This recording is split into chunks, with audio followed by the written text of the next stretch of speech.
As Forças Armadas da Ucrânia estão a transformar-se no principal centro de instrução militar para os exércitos da NATO, redefinindo as regras de combate no cenário bélico moderno através da utilização massiva e estratégica de sistemas não tripulados. De acordo com informações avançadas pela agência de notícias Associated Press, operadores de drones ucranianos demonstraram uma eficácia devastadora ao derrotar as forças militares da Suécia durante as manobras militares de larga escala da Aliança Atlântica, denominadas Aurora 26. O exercício, que reuniu 18 mil militares provenientes de 11 países membros da NATO em território sueco, teve como cenário principal a ilha estratégica de Gotland, situada no Mar Báltico. A simulação baseou-se numa ameaça de agressão por parte de um Estado não especificado que concentrava tropas na fronteira oriental da aliança política e militar, cabendo aos militares ucranianos desempenhar o papel de força agressora e atuar como consultores principais devido à sua vasta e direta experiência de combate num conflito real do século XXI. O impacto das táticas operacionais ucranianas na ilha de Gotland funcionou como um verdadeiro choque doutrinário para o comando militar ocidental, forçando os aliados a reconsiderar a prontidão das suas próprias forças e a capacidade de resposta perante a guerra tecnológica moderna. A localização geográfica de Gotland, frequentemente descrita pelas lideranças militares como um porta-aviões inafundável a meio do mar, confere a quem a controla o domínio estratégico sobre toda a região do Mar Báltico, tornando o teste ali realizado ainda mais crítico para a segurança europeia. Perante a superioridade demonstrada na interseção e destruição de colunas militares blindadas a vários quilômetros de distância, as chefias militares da NATO reconheceram publicamente que o Ocidente carecia de um sentido de urgência na adaptação à guerra de drones.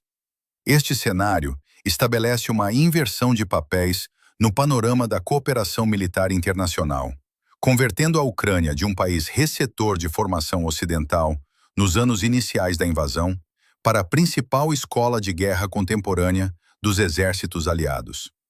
O núcleo dos acontecimentos na ilha de Gotland revelou a vulnerabilidade dos equipamentos militares convencionais face ao uso de tecnologias de baixo custo e elevada precisão.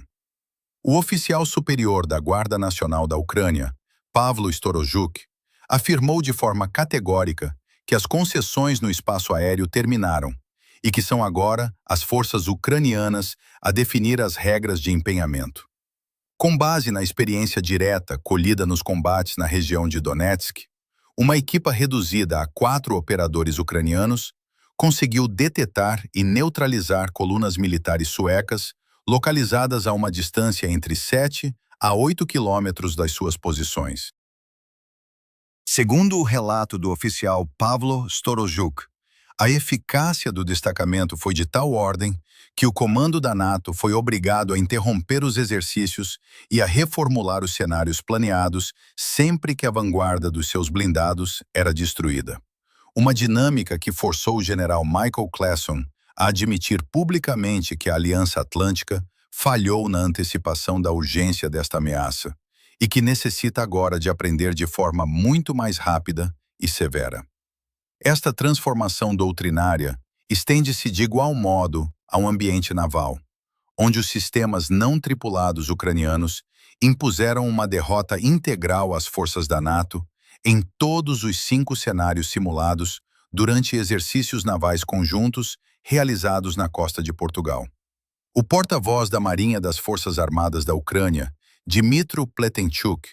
informou que os veículos não tripulados de superfície da classe Magura demonstraram uma eficácia operacional tão elevada que, em condições reais de combate, uma fragata da Aliança Atlântica teria sido destruída antes mesmo de conseguir detetar a aproximação da ameaça, deixando as tripulações sem tempo útil de reação. Paralelamente às operações navais, os militares ucranianos introduziram no teatro de operações o sistema de consciência situacional Delta, uma plataforma tecnológica desenvolvida e testada diretamente nas linhas da frente, que permite a coordenação de operações de combate em tempo real. Esta ferramenta superou as soluções tecnológicas existentes nos exércitos parceiros, consolidando a percepção dos analistas e meios de comunicação ocidentais de que a Ucrânia está a ditar os novos padrões globais de condução da guerra, tanto em terra como no mar. O encerramento das manobras militares na Suécia confirmou que a Ucrânia, como a única nação não pertencente à NATO a integrar os exercícios, assumiu o papel definitivo de instrutora das forças aliadas, partilhando táticas de operação e contramedidas eletrônicas desenvolvidas nas zonas mais críticas da linha da frente. A liderança militar sueca sublinhou que a vulnerabilidade detetada nos exercícios constitui um dos maiores desafios de segurança para o Ocidente, alertando para a necessidade urgente de acelerar o treino, cooperar estreitamente com a indústria de defesa e aumentar a escala de produção de drones. De acordo com a avaliação do Comando da Suécia, a Federação Russa não irá desmobilizar o seu esforço militar, mesmo perante um eventual cessar-fogo ou acordo de paz na Ucrânia, mantendo a capacidade de redirecionar o seu foco estratégico e representar uma ameaça real para os países membros da NATO a curto prazo. Paralelamente, os responsáveis militares de ambas as partes ressalvam que, apesar do impacto revolucionário dos drones, estes sistemas não substituem o armamento tradicional nem o destacamento de infantaria necessários para operações ofensivas,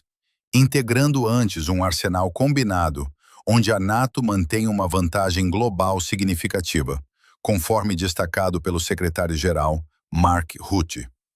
No plano logístico e tático terrestre, a realidade do combate moderno reflete-se na edificação de infraestruturas fortificadas subterrâneas, como a base construída por paraquedistas ucranianos na direção de Kramatorsk, na zona de Slobojansk. Esta estrutura subterrânea estende-se por 200 metros de comprimento a uma profundidade que atinge os 4 metros, albergando caminhões de carga, veículos de patrulha, zonas de reparação, camaratas e uma cozinha funcional com capacidade técnica semelhante à de um estabelecimento de restauração civil. A expansão da zona de exclusão e de ataque por drones, que atualmente atinge um raio de 30 quilômetros, divididos igualmente entre as linhas defensivas e as posições controladas pelas forças de ocupação russas,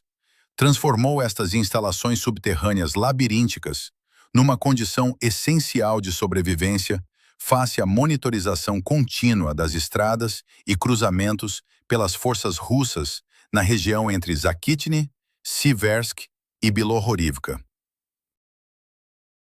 Nas missões de retaliação e destruição de alvos distantes, as forças ucranianas, como os operacionais da 148ª Brigada de Artilharia Separada, continuam a empenhar sistemas de artilharia de alta precisão, HIMARS, no setor de Zaporizhia, operando em saídas rápidas para o terreno aberto, a fim de evitar a detecção por aeronaves não tripuladas inimigas e assegurar a destruição de blindados e depósitos de munições a distâncias de até 80 quilômetros.